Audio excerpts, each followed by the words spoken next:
So how long you been doing it? You've been doing a carnivore diet for quite a while now. You said something like 15, 20 years or something like that? Yeah, well, started initially 22 years ago. So wow. I was 20 years old at the University of Washington in Seattle and took cancer biology there. And, just learned about how toxic plants were and all the different defense chemicals they use, and specifically in the context of cancer. So we're looking at carcinogens, and they were just packed with carcinogens. And our professor was very anti-plant. He said he probably got fired. I'm sure the dude got fired now, right? And he was just like, I don't eat salads. I don't eat vegetables. I don't let my kids eat vegetables. Plants are trying to kill you.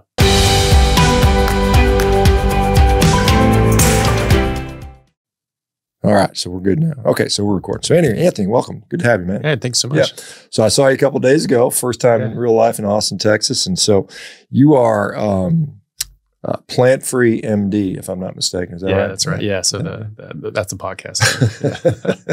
So how long you been doing it? You've been doing a carnivore diet for quite a while now. You said something like 15, 20 years or something like that? Yeah, well, started initially 22 years ago. So wow. I was 20 years old at the University of Washington in Seattle and took cancer biology there. And, just learned about how toxic plants were and all the different defense chemicals they use, and specifically in the context of cancer. So we're looking at carcinogens, and they were just packed with carcinogens. And our professor was very anti-plant. He said, who was that? Would you remember the guy's name? I really wish I did. I tried looking it up. I tried going back through the syllabus and the different courses handbook at the University of Washington. He probably got fired. I'm sure the dude got fired now, right? He almost must have. Yeah. Yeah. And he was just like, I don't eat salads. I don't eat vegetables. I don't let my kids eat vegetables. Plants are trying to kill you. Interesting. Like, right. Yeah. It's like, do you know how Al Michaels is? No, I don't think so. Al Michaels, some of you guys may know. Al Michaels is a sportscaster. He's been around forever. He's like in his I think he's probably close to 80 right now, but he's been doing I think he was doing Monday Night Football and stuff like that or something for years and years. He's the same way. He was like, I never eat vegetables. He eats literally meat. I think he has dessert. I think he's like meat and dessert is all he ever eats. But that's pretty crazy. So we're both in Washington right now. So we're in Washington State, and there's particularly in Seattle, there's quite a probably pro-plant veganism type environment here. So it's kind of good to see. We've probably increased the meat eating average in the state by 4% just by you and I being here right now. So it's kind of interesting. So you're in Australia. You're doing a neurosurgery residency, right? So you're working your way through that, and probably not seeing a lot of carnivore diet people going for neurosurgery, I imagine. No, but I've got a lot of converts. So when I first went to Perth, Australia was very big on vegan. Mm-hmm. I think it was a big vegan movement and quite militant. There was staging demonstrations and even vandalizing ranches and restaurants as well. So it was actually quite aggressive. No one heard of a carnivore. So Perth's in Western Australia, correct? Western, that's correct. Very West Coast on the water there. And beautiful area, and I really like it there. But no one heard of the carnivore diet, and they thought it was absolutely nuts. But I talked to a lot of people, and because they didn't know about it, they asked a lot of questions. They saw that I was in good shape. They knew that I was a doctor, so I'm like, okay, well, maybe ask questions. And I had a lot of people convert over to it. Even doctors in my department, a few of them are now carnivore. They're all eating a lot more meat. Mm-hmm. Some of them have gone sort of keto, and others have actually gone full on carnivore. And so, I was operating with, one of the bosses, Dr. Errol Bala, who's a real cool guy. I hadn't really operated with him before. And, we're in there, and all of a sudden, we're getting ready to do this case. And he's just out of nowhere just goes, yeah, so I saw your podcast. I'm like, you did what? Why did you do that? And this was even before I had started my own podcast. So it would have been like an interview on your podcast previously. Yeah. And he was just like, it's really interesting. Yeah, it makes sense, and he was just asking questions. So we were in surgery for 3 hours, and he was just picking my brain, just asking me all these things. Yeah, it's a captive audience at that point. Yeah, because you can't get away in surgery. I mean, some of those surgeries are long. I don't know are you doing some super long surgeries in there, like 8, 10, 12-hour surgeries? Can be. Especially, well, there's always the complicated spinal fusions. Right. Multi-level fusions and stuff like that, and takedowns and redos. And those are long procedures. I can tell you, I think I was scrubbed in continuously for, I think something like 26 hours was the longest surgery I did in my residency. It was with a hip revision, total hip revision, redo ×3 or something like that. And it was just, and the surgeon we had is in Mike Ursula, great guy, but he was so ungodly, just the slowest slowest of the slowest, most meticulous. He was like customizing the customizable implants on the back table for like 3 hours. And we're just standing there in spacesuits. Cause have you operated any spacesuits yet for like, spine surgery? I don't know. Like, would have done not the full get up. Okay. Yeah. We used to do those all the time for joint replacement. So you put on this, you're in this self-contained with the air blowing through you and you're just like sitting there and it's like 12 hours and you haven't eaten in 12 hours. And it's just like, it was miserable. It was miserable. Yeah, no, I would have done actually one case with the full space suits. Space suits. Sounds awful. But yeah, so you got a captive audience. And so, it's kind of fun because you can sit there and like, I can talk about this stuff for hours and hours and hours and end, depending on what your topic is. And it's really interesting. But so you get somebody, you got them trapped for 3 hours and they just keep asking more and more questions. And it's kind of interesting when you really get into it and you're just like, wow, this is some interesting stuff and perspective you haven't ever seen. So let's talk about rugby a little bit because you played. I played rugby too at a pretty high level. You played it. Both of us played at a high level, and it's a lot of fun. And you were doing rugby on a carnivore diet. I understand, correct? That's correct. Yeah. So when I started playing rugby, sort of 16, 17 years old, and actually came from an MMA background. I was training at AMC kickboxing in Kirkland, and I was there for every hour of every day it was open. So I was already training sort of 6 hours a day from like 4 o'clock to 10 o'clock every single day. And so when I started playing rugby, I rolled that right into that. And so I was always just really pushing myself. And, after training, my buddy, who you met actually down in KetoCon, Jonathan, who just you met briefly when we went for brisket. Oh, okay. Okay. Yeah. The guy from I'm Back, right? Is that the guy? Yeah, Belmont Shore. He was Belmont Shore. Okay. Yeah, I was on back as well. And so he and I, like, he got me into rugby. And so like when we were done with training, like we would do our own trainings. We'd do extra trainings and extra fitness and extra drills. And we were just really, really hyper focused on it. And we both made All-American that next year. And so a couple of years into it, I'm at the University of Washington. I'm back. I'm playing with the Seattle men's team, Seattle Saracens, who's now the Seattle Seawolves as well, and the MLR team here. And we were playing up in the Canadian Premiership, which is like the top league in North America. Really, it's very good competition. And so we were the only American team in that league, and they absolutely hated that we were there. They hated coming across the border. They really resented that. And so it was like a pitch battle every single game. And so when I was 20 years old, I was playing in that league. And, just started really hit my flow. I was already feeling pretty good. I was already, cracked the premiership, side for Seattle. But as soon as that happened, like everything just changed. I stopped drinking at the same time as well. And so just the combination of those two things, like my fitness, my recovery just went through the roof, instead of like, still like smelling like, booze from the weekend on the Tuesday night practice, like sweating that out. I felt great. On Sunday, I felt great. I felt like I could go for a run. Monday I was doing an extra session. Tuesday I was like, I was hitting my stride. And so my performance and my development in just fitness just went so far past everyone around. And this is why you're on carnivore, right?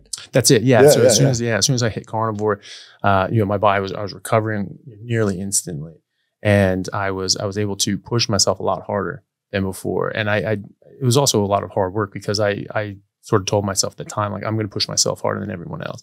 Every drill, every sprint, every fitness activity, even the warm up lap at the beginning, I'm going to be in front. Like, no one will beat me. I'm going to be in front no matter what. And, the first, couple of weeks, maybe I'd win the first like 6 out of 10. And then like someone who'd been dogging it will like beat me or something like that. But eventually, because I was pushing myself so hard, no one could beat me on any sprint, on any drill, on anything. And so because I kept pushing myself that hard, and because I've recovered so well and my body's just performing so well on a carnivore diet, my performance just took off. Yeah, that's awesome. And how old are you now, Anthony? 42. 42. I mean, you're in tremendous shape still. I mean, like I said, it's you're staying with it. I'm 55, and so we're still both kind of staying after it. And so it's kind of a testament. As far as your recent resurgence and interest in a carnivore diet, I've been aware of you for a couple of years now, and I know you've been talking about this pretty openly, as some people have been reluctant. But it's interesting to see now that it's become more popular. You see more and more people saying, hey, this is something I've been doing for a while too. And it's kind of cool to see people have kind of got the I guess, the permission to talk about it openly that you know, I just eat meat or mostly meat and I do well. What has, you know, as far as, you know, your diet is, you're pretty much, I mean, there's been a lot of just sort of people adopting the carnivore, you know, handle and, you know, it's kind of like some people are, you know, carnivore-ish and that type of stuff, but you're fairly consistently, fairly strict, kind of like I am. I'm pretty much just a steak and eggs guy, and that's pretty much, for the most part, all I eat, you know, with rare exception. Is that fair to say about you? Yeah, 100%. I really do like just being just pure meat and water, and mostly beef. You know, I always feel better on beef. You know, you and I have been on the sort of the sharp end on this for a while now, so I'm sure you can tell the difference between, you know, like beef and pork and eggs and things like that. Yeah. I mean, I think honestly, I do think for me, and again, it's for me, and I'm not going to sort of extrapolate to anybody else. For me, I mean, straight up red meat, I feel like a wolf. You know, I feel like an animal, and it's interesting.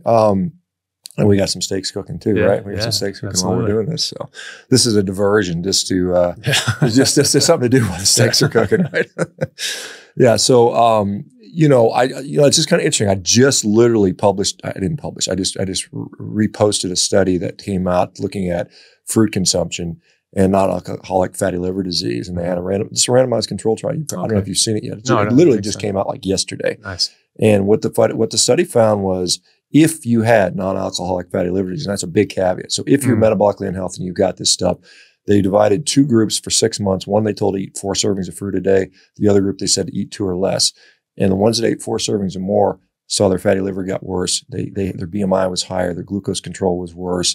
I think their HDL went down relative to the other group. So all across the board, you know, markers got worse on the high fruit group versus the low fruit group, at least in that cohort of fatty liver disease. And so I think this is a notice, because there's some people are talking about, hey, you know, eating a lot of fruit with the diet. And I think that can work for some people if they're metabolically very healthy and fit. But unfortunately, and I assume Australia is very similar to the US, where most people aren't metabolically healthy. Most people are sick in disease. And a lot of people have fatty liver disease, you know, at least to some degree. You know, I mean, the numbers in the population are going up. Some people say 25% and maybe higher have that. So it's a problem. So you're not recommending people eat a bunch of fruit or anything like that? No, not me. I like to keep it, you know, pretty much strict meat and water. And, you know, like you said, you know, a lot of people say that, well, you know, I'm carnivore, I'm doing carnivore. Maybe, it didn't really work for me. Maybe they got some improvements, but not as many as they wanted to. Almost invariably, you talk to them and they're still, you know, having some things that they shouldn't be having. Maybe some fruit, maybe you know, even honey or some vegetables or artificial sweeteners and all these different sorts of things. But they all add up. And I think you know, fruit in particular, just fructose in particular, I think this is one of the better established things in, you know, nutritional biochemistry, is that fructose is very harmful, and it's, you know, processed and metabolized and broken down into the same byproducts as alcohol. I mean, that was published by the UCSF in 2009. You know, they just show this biochemically, that this is what this breaks down to, is in the same byproduct. So you'd expect to get the same issues. And so, you know, saying that you know, fructose from fruit is better than fructose from some other source, I think is a bit strange. I don't think there's any evidence for that. And you know, it may be that, you know, I think that, you know, I saw, you know, a discussion that said, you know, well, show me a study that says that the fructose from fruit causes as much harm as a packet of sugar. And it's like, well, show me the study that says the opposite, you know? Yeah. I mean, it's interesting, because the study I just talked about, and it's on my YouTube if you want to look it up, but it's, you know, it was calorie equated, because a lot of people will say, well, it's a calorie thing. You know, if you eat excessive amount of calories in fruit, then you're going to have an issue. In this study, at least they said they accounted for calories, and it didn't seem to change the outcome. So that's kind of interesting, because there's, you know, and there may be a dose, you know, a threshold for that. I've seen, you know, 1 gram per kilogram or, you know, something along those lines might be acceptable for some people. But yeah, I mean, again, it depends on who you're talking about, because clearly fruit is been around for a long time, and I have no doubt that we ate it in some degree. But to the extent that you can get, you know, in Washington State, you can get mangoes in January, it just doesn't make sense, right? It's just like, it's one of those things. So what is your, daily, are you eating a bunch of times a day? I know we're going to have steaks. I don't know if this is in your normal routine. I had steak and eggs for breakfast. I'll have something similar here in a few minutes with us. But what are you normally doing? How much you eat in a day? How much because you're a pretty big guy. I mean, you said you're about 220 right now, 230, 220, something like that? Yeah, somewhere 225, something like that. How tall are you? Like 6'3" or something? 6'3". 6'3", that's what I was guessing, looking at you. Like the difference between you and I were pretty close. So how much you eat in a day? What's it take to run Dr. Chaffee?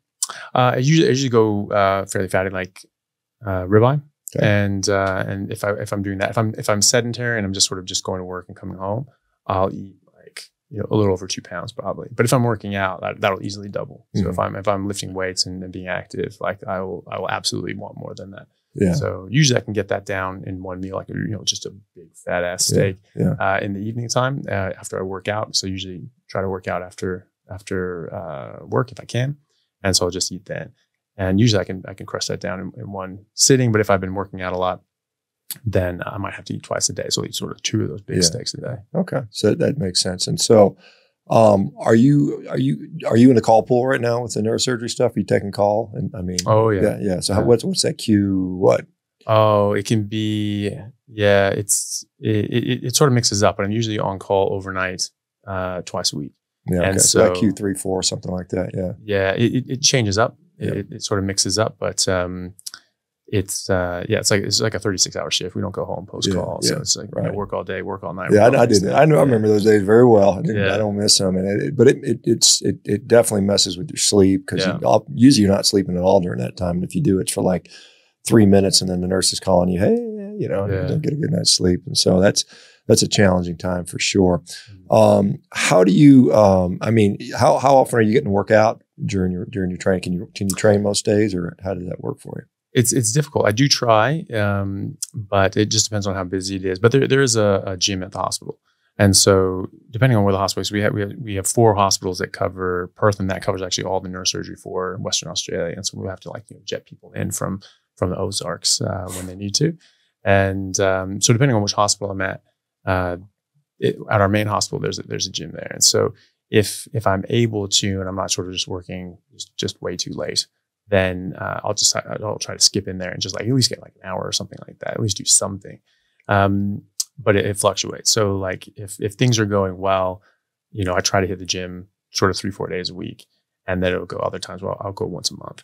So it's highly variable. And so are you eating at the hospital? I mean, can you get carnivore food at the hospital? I mean, burger patties or eggs and bacon, or what do you do at the hospital when you're there? I know. I'm just thinking. I know the hospital usually have burger patties, and all the vegans are screaming to high heaven about it. But I mean, what are you eating at the hospital for?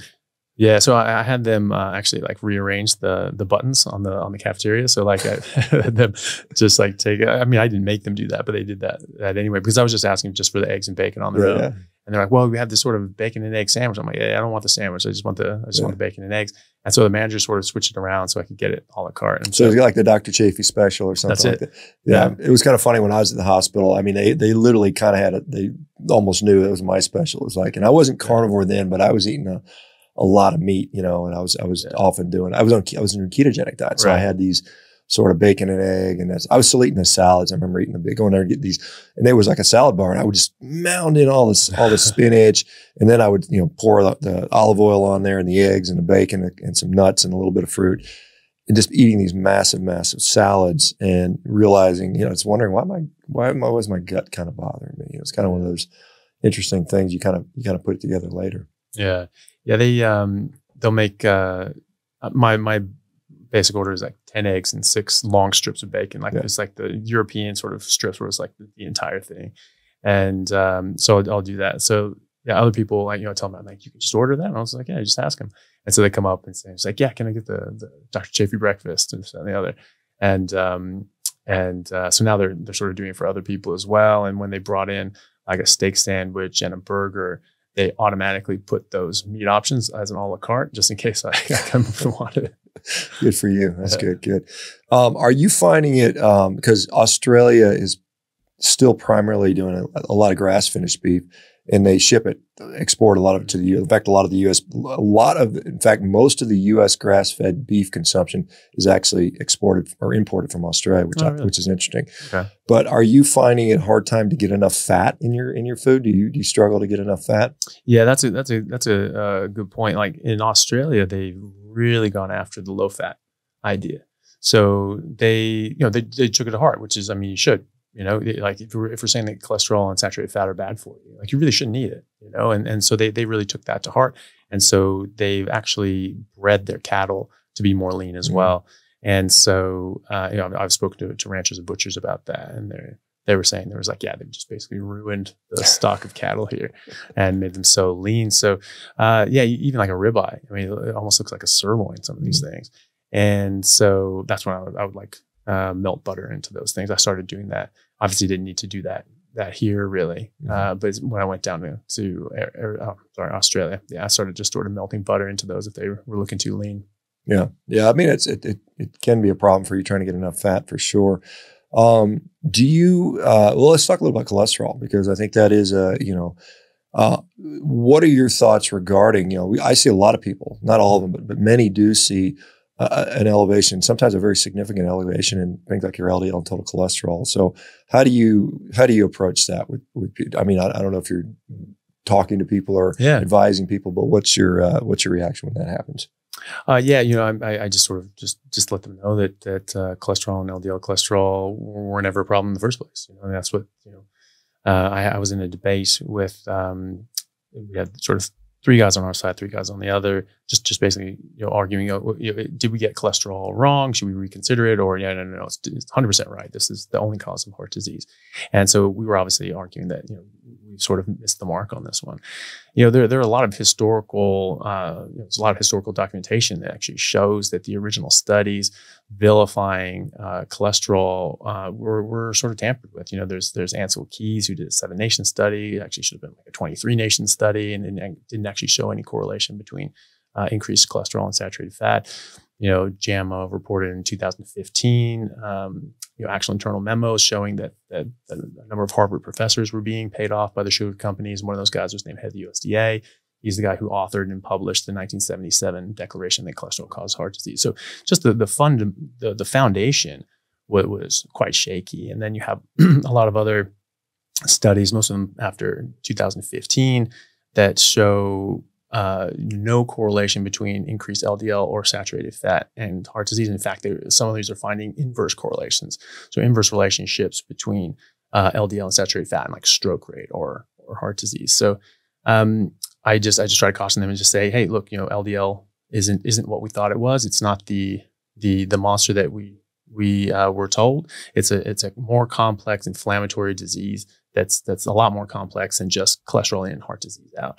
And generally, if your HDL is high and your triglycerides are low, I'm usually pretty happy with that. If people sort of have aberrant triglycerides, but they've been carnivore for sort of 6 months, you sort of recommend getting like a particulate study, LDL particulate study, to just further deep dive into that and see if these are damaged LDL cholesterol or not, because that's the main thing. You get glycation and oxidation of these LDL cholesterol. They knock out the ApoB100 on the surface, so now your liver can't recognize it anymore, and your scavenger macrophages are just sucking these things up. They turn into massive foam cells, and this is all part of a larger inflammatory process that then begets atherosclerosis. But if you're not damaging your LDL in the first place, and you're not knocking off that ApoB100, you're not going to have a problem. And I don't think there's much of a cause of concern just for the discrete number of your LDL. In a vacuum, unless without all the other things going on. Yeah, it's interesting. I think there's a lot of nuance around this, and a lot of people say its particle number is clearly consistently associated with increasing cardiovascular disease. But then you talk about, what is going to allow those particles to be trapped in the wall? And some of it has to do with the proteoglycan production, which is modifiable by glucose levels, by different dietary components. Things like carnitine probably have a beneficial effect in there. So I think it's very nuanced, and we don't know as much, and that's why we consistently see people with higher LDL not developing heart disease. At least some of them do. And so the question is, what's different about those versus somebody else? And I think I don't think we know all those things. So I'm often not dismissive of it, but I say, hey, it may or may not be as big of a concern as somebody else may put it out to be, because there's a lot of a lot of risk factors for heart disease, and ApoB is one of them, Mm-hmm. and certainly well recognized. But again, what's your diabetic status? What's your HDL and triglycerides will have a role there. There's an ApoB to ApoA relationship that is not inconsequential, and there's just a whole bunch in there. So it's kind of an interesting thing. Have you had you're 42, so you're still on the young side. Have you had any concerns with your particular own labs and stuff like that? No. I mean, when I was down in Perth, so after about a year or so down in Perth, I met up with a guy he's like endocrinologist and does functional medicine, and has been doing bariatric medicine for like 40 years. And he's always, been sort of ahead of the curve on diet and fasting and all that. He's been very successful with that, and help people lose just a tremendous amount of weight, get them healthy, get them off medications as well. And so he was very interested. I was talking to him about the carnivore diet, and he was picking my brain about that. He was like, well, it all makes sense. That's actually really interesting. And, you look like you're in good shape. You look like you're healthy, but, what have you gotten your blood work done? What about we do a whole panel and just check under the hood and see what's going on. And I wasn't too concerned about it because, I believed in the core principle that, we are carnivores as a species, and this is what I'm biologically, physiologically supposed to eat. So I was pretty confident that, and I felt great. And so I was pretty confident that whatever my bloods were, they were going to be pretty good. But I, just why not? And so I went and got them, and he gave me a call a couple of weeks later, and he said, I was like, yeah, we should go and talk about this carnivore diet over a steak sometime, because your bloods came back and they were really good. And we went through them, and then you did a whole battery, all the different hormones, minerals, vitamins, everything. And he said that if you took 100,000 people my age off the street, then my bloods would be number one without a shadow of a doubt. And he actually looks at reference ranges, not as just the normal lab reference ranges, but he looks at reference ranges for people in their 20s who are healthy, and that gives you a very different range on a lot of these things. And he said that most of mine were in those ranges. I was sort of 38, 39, 39 at the time, and so 39, 40, yeah. Anyway, and so it was.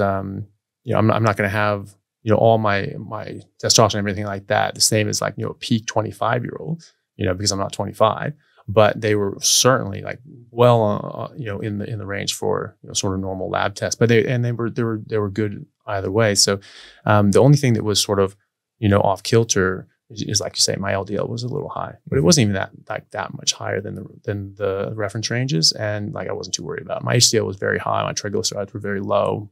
So I wasn't too concerned. Yeah, I'm kind of the same. I don't have astronomically high LDL cholesterol. It's usually 130, 140, something like that, which, again, a vegan would freak out about. But I think people that have a little bit more nuanced understanding would probably say, well, let's see what else is going on.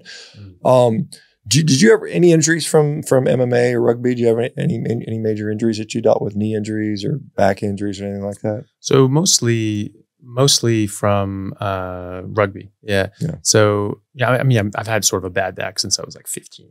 I was sort of joked that when I was like 15, 16, I had the back of a 60-year-old man. And it hurt. It sucked. And I got an MRI when I was actually right before I started carnivore. When I was like 19, 20.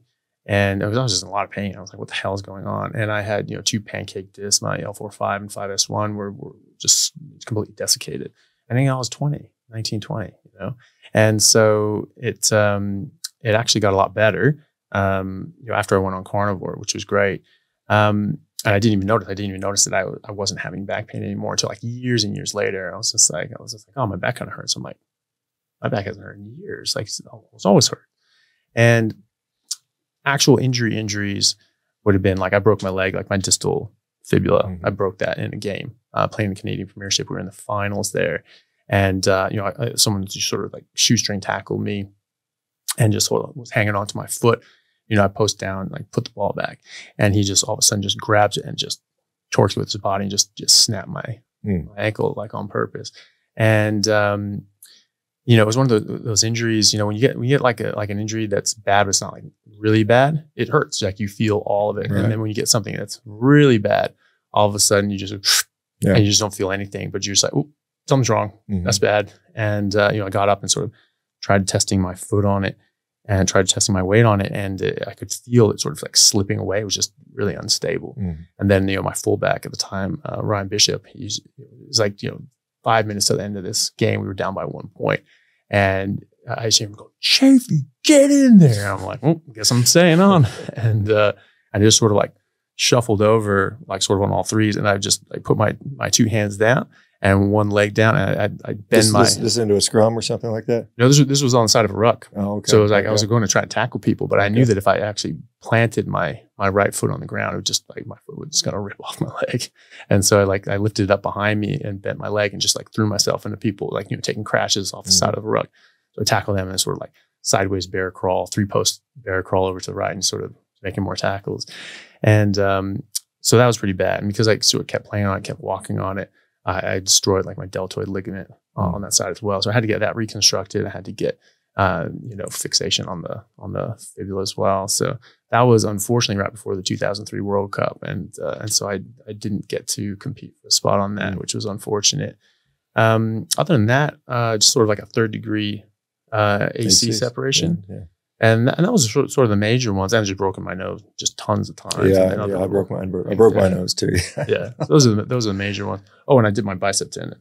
Okay. Yeah, so I had to get that. Oh, you got to fix? Yeah, you got the little biceps button in there. How long? Yeah, okay. That was 2016, I think. Yeah, it's good. They did one incision, distal incision. Yeah, that's what I used to do. Yeah. Oh, nice. So have you noticed like an improvement in pain? Because a lot of people have injuries and it bugs them all the time. Has the diet sort of mitigated that for you? Yeah, absolutely. So like I was saying, my back, I've just had a bad back forever. Like I don't now. Like if I'm leaning over to like, put on socks, something like that, or shoes, I might get a bit of a twinge, but it's nothing that stops me. It doesn't stop me from doing anything. But I mean, I've got a bad back.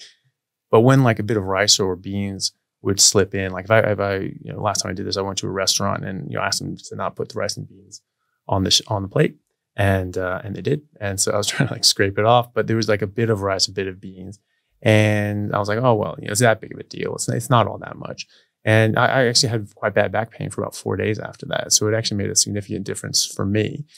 Yeah, it sounds crazy, doesn't it? I remember when I was on Rogan and I was saying, hey, I went and ate a bunch of different food and apples and whatever. And he goes, what, did apple give you back pain? I'm like, I don't know, man. It was just, and then it was funny because he went on the carnivore diet and then he started eating junk. And he said, my back pain started hurting. Yeah. So it's amazing. I can tell you as a surgeon, I would get patients that come in and they would say, Doc, I think gluten makes my knee hurt. And this is years ago. And I was like, man, you're crazy. I don't believe that stuff. I didn't. Now it's like, yeah, I think they weren't crazy. I was just too stupid to realize it. So it's kind of nutty on that. As far as, so let's say, you're doing a neurosurgery residency, you've still got some time to go in that. What does a long-term outlook look like for you? Because, I mean, you can't resect brain tumors and do spine fusions with a carnivore diet. I mean, it's, how do you see this going for you? I think just incorporating these things, and I do sort of. So hang on a second. We got a dog that's what's going on, bud? Maxie, knock it off. Anyway, the dog wants to put in his 2 cents. So anyway, go ahead. I actually the endocrinologist I was mentioning before, Dr.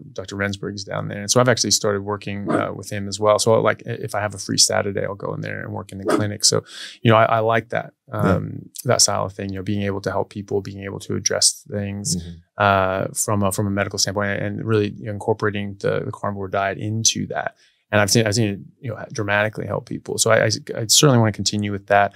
I think there's absolutely a role, for traditional medicine and surgery, but I think that it should be, reserved for, things that it has to be. You're getting injured. You're getting injured. You need surgery. You have a serious compression that's causing neurological impairment. Like you need something done. Brain tumor. Like there's an issue there. But I think that diet and nutrition can absolutely play a role in all of these things. I was speaking with Professor Thomas Seyfried over in Boston College, and he's showing some very, very good evidence that cancer is a metabolic disease as well, and that people are responding very, very well to these sorts of dietary changes. And so I want to incorporate all of that as well. And, I've even seen people with serious radiculopathy, just screaming pain down their legs. And these are people, because Australia's a public system. It is right now a 4.5-year waiting list just to get into our for an office visit. 4.5 years away. Yeah. And then, you're seeing them and you're trying conservative measures, and then those all fail. And then you go and you schedule surgery, and it may be up to a year or more before they get it. So there's a long waiting period. I got to tell you, that reminds me, honestly, I mean, it's kind of funny because Australia used to be a penal colony. And when I was doing my residency, orthopedic residency, we would take care of prisoners in Texas, the Texas Department of Corrections. And it was like that. Those guys that needed some surgery, their waiting list would be like a year or more, just to get surgery. Yeah. And it almost sounds like, you've got the country basically getting the same care that the prisoners get, which is kind of a little bit concerning to see that. I'm actually impressed that you're able to do a neurosurgery residency and still have time to put out podcasts and be active in a carnivore community. How are you managing that? Are you ever sleeping, or what's going on with that? So at the moment, I'm kind of not. I'm just sort of just trying to burning the candle at both ends and in the middle. Yeah. And I'm sure that's going to catch up with me. I've had a couple of weeks off now for KetoCon and see my family and just chill out a bit. So that's been a nice recovery. When I go back, it's difficult. It is very difficult, but sometimes you just get a bit of time, and I have an idea for a podcast. Maybe I want to talk about. I did one that was quite popular, was on autoimmune issues, and I was sort of thinking about it. I was just like, well, there's these couple of studies I want to talk about, and a couple of points I want to hit that I think are good. And I just had a bit of a break at the hospital.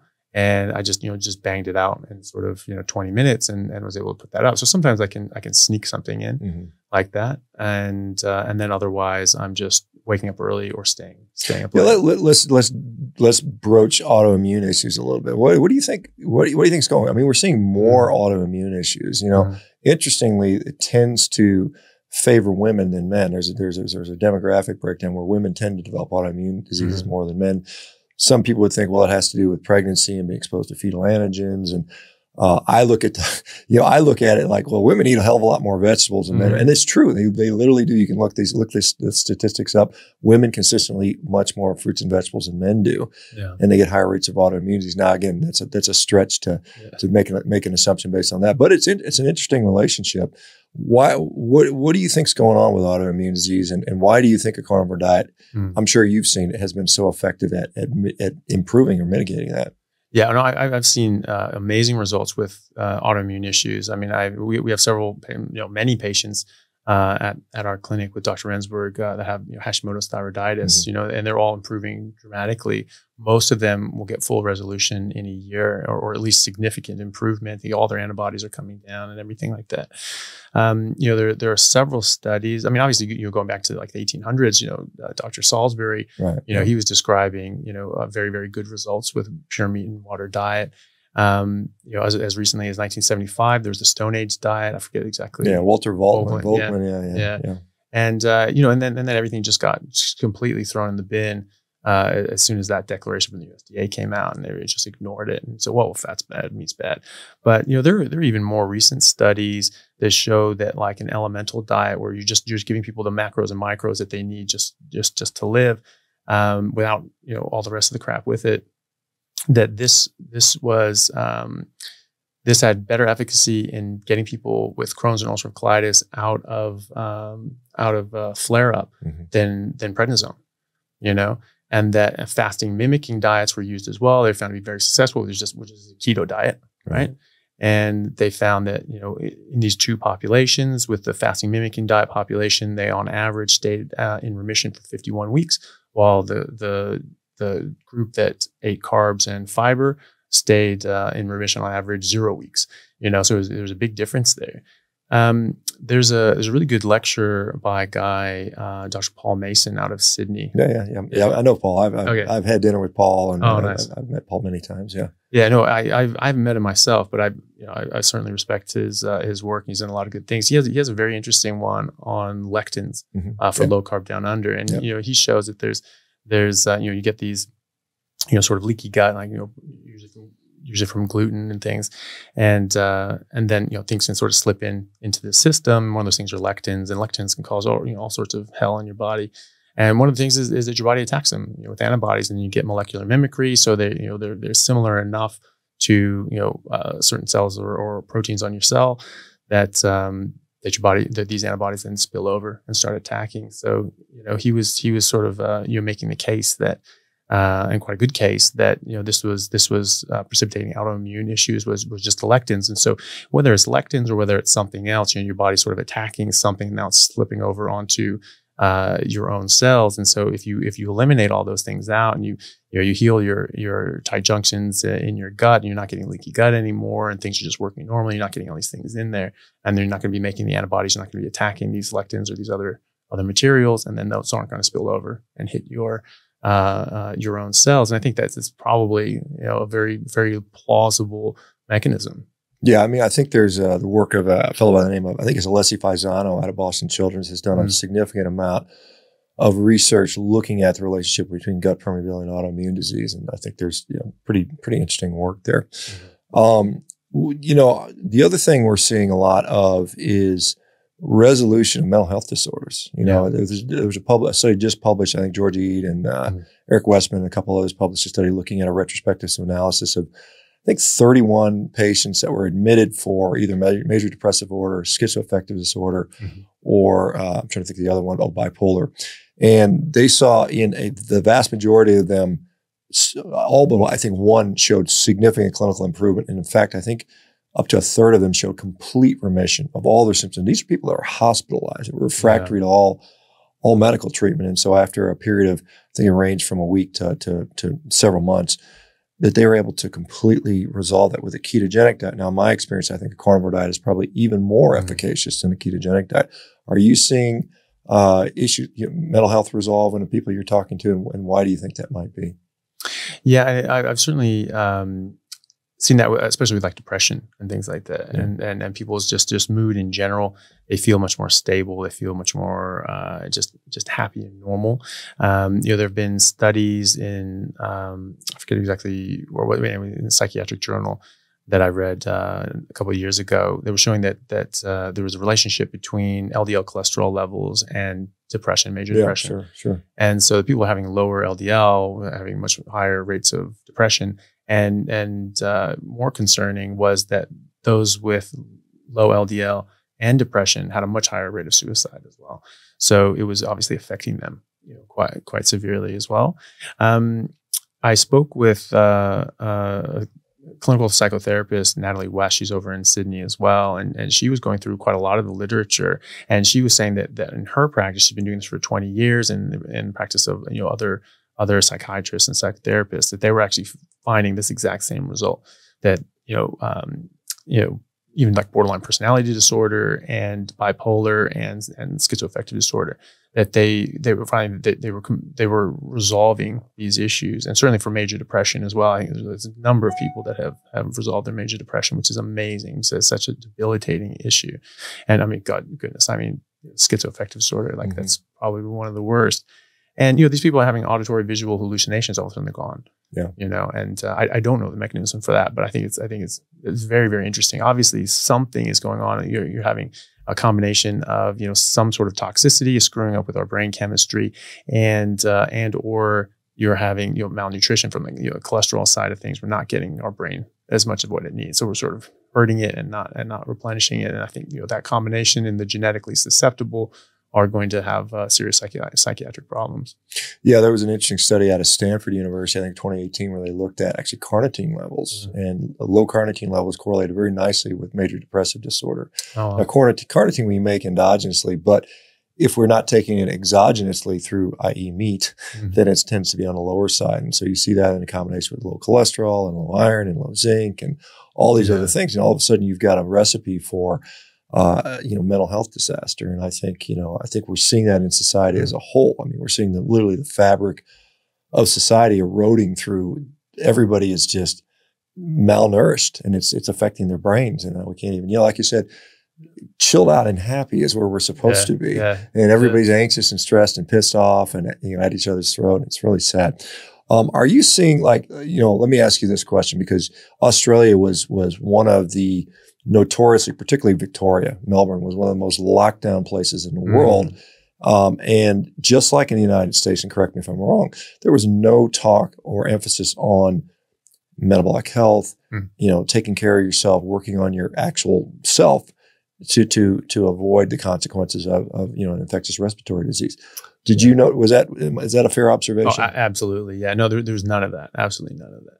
And and if you didn't sort of, do the prescribed protocol, I mean, you were just an absolute heathen. You were just shunned from society by a lot of people, and you were blamed on deaths that had nothing to do with you. So it was quite, it was quite strange, especially for fellow doctors to just to forget everything they ever learned about medicine and respiratory illnesses. And it was very bad. And Victoria was worse than a lot of people know, because some people have seen the videos. I'm sure you probably have seen these videos. These stormtroopers coming down, just beating the hell out of people for the high crime of being outside in the summer. Yeah. And there were protests, and you'd see the police and military coming up, and not even telling them to disperse. And they weren't even like yelling or shouting. They were literally just standing there with picket signs by this memorial. And they just came up and started just firing rubber bullets into the crowd without any warning, without saying, hey, get out of here, or we'll do this. They just started just firing off.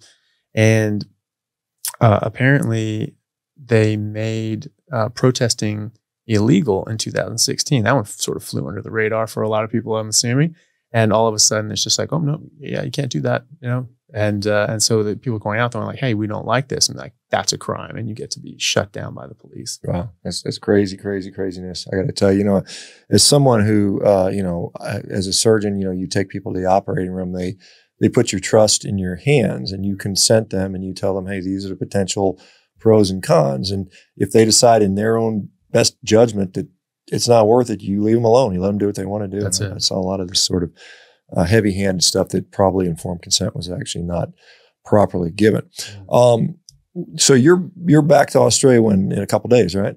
Yeah, Saturday morning, fly back. So back on call on what, Sunday or something like that, probably? Yeah. Well, I'll lose a day for flying, so I'll get in like late Sunday night, and then sure enough, be on call Monday. Yeah, I don't think it's ever not been that. Yeah. That's like, if you take vacation, you're probably gonna take call. Like you're gonna make up for all the time you missed for sure. Yeah, it's tough. So, when you, what's your favorite part of the residency right now? Or is there a favorite part? Do you like anything better? Do you like brain more than spine, or spine? What do you think?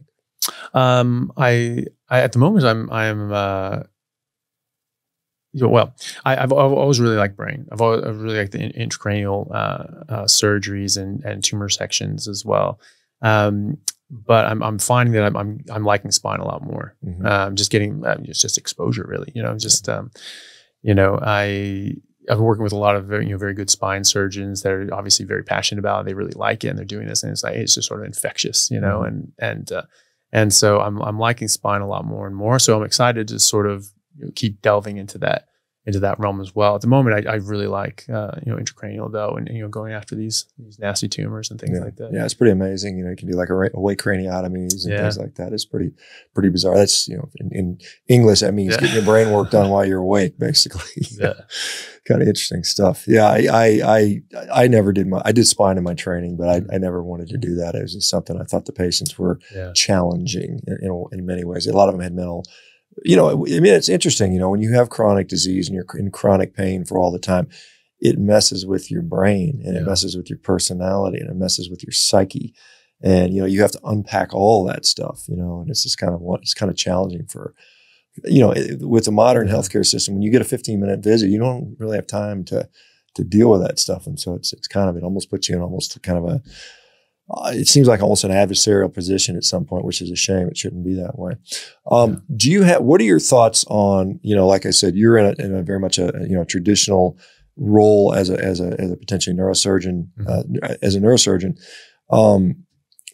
Do you have thoughts that healthcare is going to fix itself, and all of a sudden the pharmaceutical companies are going to decide, hey, we've not been doing the right thing, let's do lifestyle? Where do you think it's going, or where do you think it's going to happen? Yeah, no, unfortunately, I don't think things are going in a good direction. I think everything is very, very, very set in the standard that you have a problem, you have a pill for that problem. Let's go find more pills, more problems, more pills.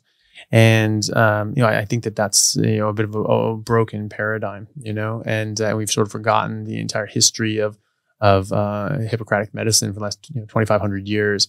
And so I think that if you're not addressing the underlying cause of these conditions, that you're really missing the mark. I mean, you're just doing disease management as opposed to being a doctor where you're trying to heal someone and get them better and make them healthy. I mean, that's really what a doctor is supposed to be, is someone who helps you achieve optimal health and get over these sorts of issues. I mean, before this whole chronic disease spate has jumped up, medicine, we were dealing with traumas, we were dealing with childbirth and delivery, pregnancy, childhood illnesses and infectious disease. It was really sort of straightforward things, and we had a pretty good handle on things. Obviously, we can do things a lot better with modern medicine, but now it's all chronic disease. I think that chronic disease, and you may agree with me, are not really diseases per se. I would say that they're more in the line of toxicities and malnutrition.